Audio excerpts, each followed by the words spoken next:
From Steve Hartman this morning, a remembrance of a true miracle worker, his father. His was the only story I was literally born to tell. The story of an auto worker dad who raised 3 children in total anonymity. Until one day, his youngest son, that would be me, put a TV control room in his garage and rigged the house with cameras, just to see what the retiree did all day. Which wasn't much. And yet, to my surprise, that story resonated with viewers.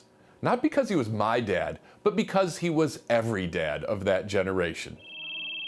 He lived to be 92 and never once answered a cell phone successfully. Hello. He had Starbucks one time. I want a tall, macchiato. A caramel macchiato. What a ripoff. With an extra shot of cheapskate. You don't have to finish it if you don't want to. Well, I'm not going to throw it away for $3.35. My dad never got over the Great Depression. Good gosh. Even when staring into splendor, he could still spot a way to save money. I see a dime and I see some pennies. See a couple of quarters. There's a good $1.50 out there, Dad. Well, it wouldn't be that hard to get it. Dad, we're not going to do that. And yet, he never skimped on conversation. That dog real? He'd talk to anyone.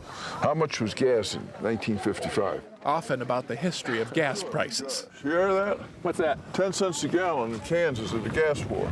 Really? That's interesting. My dad was an accidental humorist. Slow it down. He rarely meant to be funny. Ow. But he was deliberate with his love. Say a prayer. By far, the most selfless man I knew. So try to think of one thing you ever bought for yourself. Well, I can't think of anything offhand. I can't either. His death makes me an orphan. My mom died a few years ago, and I can tell you this is a unique kind of emptiness, when there is no one left on earth to love you quite so unconditionally.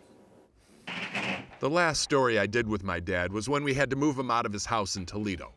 He had to decide what was worth saving, and in the end, it all came down to faith Rosary? Yeah. and family.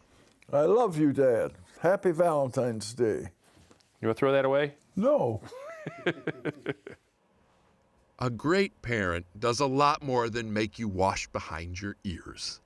A great parent is a miracle worker who can mold a helpless blob like this one into a child who feels invincible.